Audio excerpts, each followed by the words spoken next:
Olá, meus queridos estudantes da turma EJA 1, sejam bem-vindos à Escola Joselino de Figueiredo. Eu sou o professor Alberto da Hora, professor de língua portuguesa, e nós vamos iniciar, certo, a partir desta semana, as nossas atividades. Ora presenciais, com aqueles alunos que optaram em comparecerem à noite, nas aulas presenciais, que vai ser muito interessante, muito legal. E para aqueles que não podem comparecer no momento presencial, a gente tem as nossas videoaulas, certo? Então nós vamos começar o estudo da língua portuguesa com a nossa primeira atividade. Então nesta videoaula nós vamos estudar as funções da linguagem. A gente vai estudar as funções da linguagem dividida em duas aulas, né? Então essa vai ser a primeira aula, a parte 1, e depois, na sequência, a gente vai ter na outra semana a continuação desse assunto, funções da linguagem. Fiquem atentos à nossa videoaula.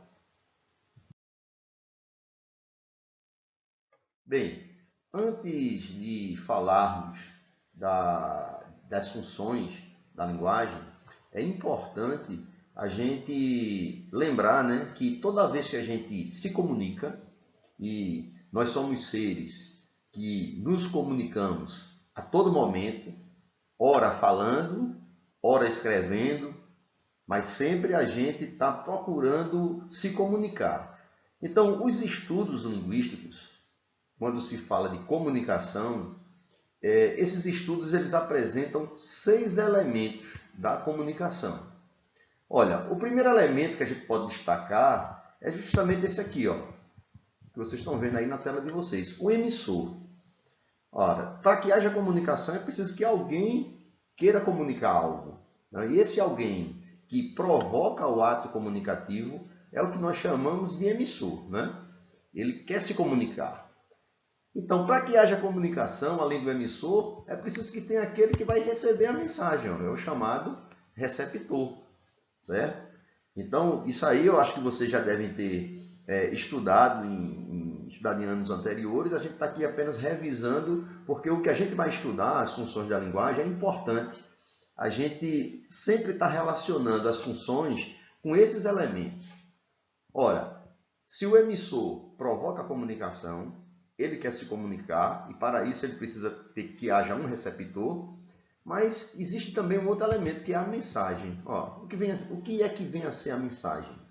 A mensagem é justamente aquilo que se quer comunicar, né? É o conteúdo do ato comunicativo. Outro elemento da comunicação é o chamado contexto ou referente. Ora, o que seria o referente ou o contexto? É tudo aquilo que está envolvido no momento da comunicação. Vou dar um exemplo. Se eu pego um celular, e quero ligar, por exemplo, para minha mãe, para dar uma boa notícia a ela em relação à minha vida profissional, quem é o emissor sou eu, porque eu estou provocando o ato comunicativo, né? Quando a minha mãe atende o telefone lá e diz: alô, meu filho, tudo bem? Ela é a receptora, né? Ela vai receber a mensagem. E a mensagem vai ser justamente que eu vou dizer a ela que estou muito feliz, porque eu tive uma promoção no trabalho, Vou passar a ganhar melhor, E inclusive ela fique feliz que o presente do Dia das Mães já vai ser um presente melhor. Ora, nesse exemplo, para ilustrar o momento de comunicação, veja que a mensagem é aquilo que eu quero comunicar. Por exemplo, comunicar à minha mãe a minha felicidade, porque eu fui promovido, no meu trabalho. O contexto é tudo aquilo que está envolvido, na mensagem. O contexto é o referente. É o filho que fala com a mãe, é a notícia da promoção, é a alegria que envolve. Por exemplo, o filho está em Altinho, ligando para a mãe, que, por exemplo, está em Recife. Tudo isso está usando um celular para se comunicar. Ou seja, o contexto, como o nome já diz, é tudo que está relacionado e se refere a esse momento da comunicação. Outro elemento muito importante é o canal. Para que haja uma mensagem, para que haja uma comunicação, é preciso que se use um canal. Esse canal ele pode ser um canal visual, ele pode ser também um canal sonoro. No exemplo que eu dei a vocês, o exemplo da minha ligação para minha mãe, eu usei um canal. Que canal foi esse? É um canal visual ou um canal sonoro? Ora, foi através da minha fala, né? Eu falei com ela e tal. Só se fosse uma mensagem no celular, né? De áudio e vídeo. Aí seria uma mensagem sonora e uma mensagem visual. Mas o canal de comunicação que eu utilizei foi o celular, né? O aparelho celular, para que eu pudesse me comunicar com a minha mãe. E por fim, o sexto elemento é o código. O que vem a ser o código? O código é justamente a linguagem, né? Qual o código que eu utilizei para falar com minha mãe? Foi a língua falada, né? A língua portuguesa, na sua modalidade falada.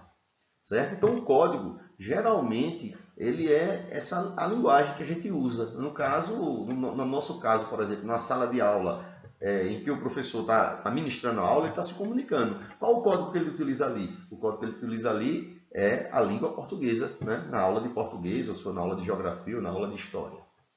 Tranquilo, pessoal? Então, deu para revisar esses elementos da comunicação, né? Que são 6. Então, vamos avançar nos nossos estudos agora. Nós vamos estudar 3 funções da linguagem. Vamos à primeira.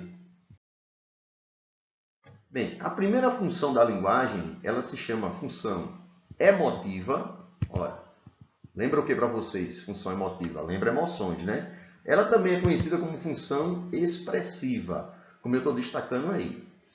Quando é que acontece a função emotiva ou expressiva? Veja o resumo que eu fiz para você. A função emotiva, a ênfase dela é no emissor. A gente acabou de ver, né? O elemento da comunicação, o emissor, é o locutor. É aquele que fala, né? É aquele que provoca o ato comunicativo. A linguagem é subjetiva, minha gente. Para que um texto predomine nele a função emotiva ou expressiva, a linguagem tem que ser subjetiva. Ou seja, o que é uma linguagem subjetiva? É aquela que parte, né? Ela é centrada nos sentimentos da pessoa que fala, né? Então, ela é centrada na primeira pessoa verbal. Por isso, uma característica da função emotiva é utilizar verbos e pronomes na primeira pessoa. Ora, se o objetivo do texto é expressar emoções, expressar sentimentos, o meu estado de espírito, é lógico que eu vou ter que falar do eu, já que a função emotiva ou expressiva se caracteriza por aquele emissor que fala dos seus sentimentos, fala das suas emoções, fala desse mundo subjetivo. Logicamente, vocês devem estar pensando, eu acho que essa função emotiva, função expressiva, ela aparece muito nos textos literários, poesias, poemas e músicas. Isso é verdade. Vamos ver um exemplo da função emotiva. Olha, eu separei para vocês aqui um trecho de uma música do Fernando Mendes, né? Composição do Fernando Mendes, como está grifado aqui embaixo. Você não me ensinou a te esquecer. É o título dessa canção. Observe a leitura dessas estrofes. Não vejo mais você faz tanto tempo. Que vontade que eu sinto. De olhar em seus olhos, ganhar seus abraços. É verdade, eu não minto. E nesse desespero em que me vejo, já cheguei a tal ponto de me trocar diversas vezes por você, só para ver se te encontro. Você bem que podia perdoar, e só mais uma vez me aceitar. Prometo, agora vou fazer por onde nunca mais perdê-la. Agora, que faço eu da vida sem você? Você não me ensinou a te esquecer. Você só me ensinou a te querer e te querendo, eu vou tentando te encontrar. Bem, já nesse trecho da canção, né, que eu acabei de ler para vocês estão acompanhando aí na videoaula, observe que qual foi o objetivo desse texto? Passar um sentimento, passar uma emoção, passar o estado de espírito do emissor do texto, o eu lírico, aquele que fala nesse texto poético. Lembram das noções que nós vimos em relação à função expressiva ou emotiva? é preciso que haja o uso da primeira pessoa. Vamos ver aqui na primeira estrofe. Não vejo, ó, o verbo ver na primeira pessoa. Vejo só pode ser eu.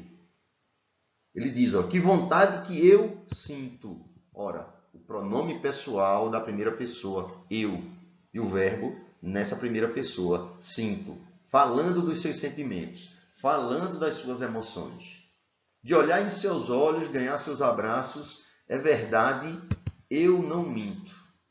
Então, pessoal, está nítido que nesta canção, Você Não Me Ensinou a Te Esquecer, essa belíssima canção, predominou a função emotiva ou expressiva, porque o texto comunica o sentimento, a emoção daquele que fala no texto. Quando isso acontece, esse é o objetivo principal do texto, nós temos aí a função emotiva ou expressiva. Beleza? Então, vamos lá, para a próxima função da linguagem. Ora, temos agora a chamada função apelativa ou conativa. Tanto faz, né? Algumas gramáticas chamam de função conativa, outras chamam de função apelativa. O nome já diz, apelo, né? Apelar. Vamos lembrar daqueles textos que apelam, né? Apelam para quem? Agora o foco, ó, na função apelativa, o foco está no interlocutor, é no receptor. Se na função emotiva o foco era o emissor do texto, agora eu vou ter função apelativa predominando em um texto, quando o objetivo desse texto é se dirigir ao outro, ao receptor. E ele se dirige ao receptor para quê? Para influenciá-lo, né? Ele passa uma mensagem que essa mensagem deseja influenciar o receptor. Influenciar quê? Influenciar ele mudar um comportamento, influenciá-lo a comprar um produto, por exemplo. Então, pessoal, preste atenção. Na função apelativa, o pronome pessoal, ó, ele se desloca do eu para o você, porque o objetivo do texto é chamar a atenção daquele você, daquele interlocutor. Para quê? Justamente para convencê-lo a algo. Então, ocorre o emprego de verbos no modo imperativo. Vamos lembrar isso. Quando é que um verbo está no modo imperativo? Quando esse verbo ele vai expressar um conselho, um apelo, uma ordem, um pedido, né? É aquele caso do pare, não faça isso. Então esse faça, pare, olhe, tente outra vez. Essas formas verbais, tente, olhe, para, observe. Ela se dirige, essa forma verbal se dirige ao outro, querendo que ele mude um comportamento, né? Apelando, dando conselho, uma ordem ou um pedido. Quando isso acontece, nós temos um modo imperativo do verbo. E para finalizar a explicação sobre a função apelativa da linguagem, observe que ocorre geralmente em textos, isso é muito importante, ó, propagandas, os textos publicitários, os chamados anúncios. São textos que visam persuadir o interlocutor. O que é persuadir? É convencer. Convencê-lo a mudar um comportamento. É o que aparece, por exemplo, na carteira de cigarro, quando diz assim, fumar é prejudicial, não fume. Fumar causa diversos malefícios. Então, quando você se depara com um cartaz que diz isso, não fume, ó, não fume, pare. Olha o verbo no modo imperativo. Ele está apelando para você mudar um comportamento. Aí a gente tem um exemplo de função apelativa. Lembra no supermercado, a gente, quando vai fazer compras, a gente encontra muitos produtos assim, né? Como se fosse uma promoção, para chamar a atenção da gente. O comprador, interlocutor. Então é muito comum a gente ver assim, leve 3, pague 2, né? Leve 4, pague 3. Então, olha, a questão da promoção. Olha o verbo no modo imperativo. Leve ou compre 2, leve 3. Olha o verbo levar. Leve. É o apelo, né? É a ordem, é o conselho. Isso daí é que se chama persuadir, convencer o interlocutor, que é típica da função apelativa. Ok? Vamos para um exemplo. Olha, nas propagandas. Eu destaquei aqui esse exemplo que é da minha época, do batom Garoto, chocolate da Garoto. Ó. Compre batom, compre batom, compre batom, compre batom. Essa propaganda ficava martelando o dia todo na cabeça da gente. Compre batom, compre batom. Olha o verbo no modo imperativo aqui. Ó. Compre, no modo imperativo. Se dirigindo ao receptor, ao interlocutor, para que ele possa adquirir um produto. A mesma coisa é com a propaganda da Coca-Cola. Beba Coca-Cola. Olha o verbo aqui também, ó, no modo imperativo. Então, esses dois exemplos aí caracterizam muito bem a função apelativa ou conativa na linguagem. E para finalizar a nossa aula de hoje, a gente vai falar na terceira função da linguagem, a chamada função poética. Lembrando que nós temos 3 outras funções. Só que essas 3 outras funções nós vamos estudar na parte 2 dessa aula, né? Nas semanas seguintes. Quando é que acontece a função poética? Ocorre nos textos que têm como foco a mensagem. Ó, o que é a mensagem? O conteúdo, aquilo que se quer transmitir. Então, o foco é a mensagem e seu processo de elaboração. Então, função poética, lembra o que logo para a gente? Poética, poesias.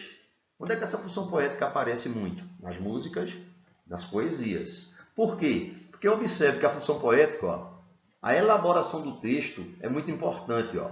Exploração dos recursos sonoros. Lembra das rimas, que aparecem muito nas poesias? Pronto, isso é o que garante a função poética. As combinações lexicais, que são as combinações das palavras, o próprio formato do texto. Quando a gente vê numa folha de papel um poema, ele já tem uma estrutura, né? A estrutura textual já indica para a gente, é um poema. Quando isso acontece, esse texto, o que predomina nele é a função poética. O tipo da letra, o uso de imagens, isso também garante ao texto a predominância da função poética. Então, como eu falei para vocês, ó, está muito presente nas poesias, nas canções, mas inclusive até em outros textos, como anúncios publicitários, certo? Vamos ver um exemplo de função poética. Olha, veja que poema aí, ó, chamado Poeminha Cinético, de Milor Fernandes. Aí ele diz assim, ó, era um homem bem vestido, foi beber num botequim. Bebeu muito, bebeu tanto, que saiu de lá assim. Ora, nesse texto, né, o que é que predominou, minha gente? A função poética da linguagem. Por que a função poética? Porque, olha, a gente vê que se trata de um poema em que o autor ele procura dar um ritmo, né? O uso da sonoridade, a escolha das letras. Olha a forma com que ele descreveu o último verso da estrofe. Já que o homem bebeu muito, bebeu tanto, ele finaliza dizendo que saiu de lá assim, com as letrinhas, né? O verso toda fora de organização, né? Tentando simular a ideia de uma pessoa que está bêbada, que perde o equilíbrio. Né? Então, fica claro que nesse texto, a mensagem é o foco principal. A escolha das palavras, o ritmo, a rima. Isso é o que caracteriza a função poética da linguagem. Para finalizar, fica uma dica bem legal para vocês. Ó, pessoal, fique atento. As funções da linguagem, elas não acontecem isoladamente, não. Você vai ter um texto, e nesse texto, geralmente tem 4, 5, 6 funções da linguagem. O segredo é saber qual é a função que predomina. Ok? Então, um texto pode ter função metalinguística, pode ter função poética, pode ter função referencial, pode ter função apelativa. A pergunta é, mas qual foi a função que predominou? É por isso que você tem que ter essa habilidade aí de saber o que é que caracteriza cada uma delas. Lembrando que, inclusive, isso é assunto do Enem. Então, minha gente, bons estudos, certo? Na sequência, vocês vão ter aí um exercíciozinho bem rápido para verificar se o conteúdo está bem assimilado, certo? E é só vocês responderem no formulário Google. Um beijão para todos, Fica aqui um abraço do professor Alberto. Até a próxima aula.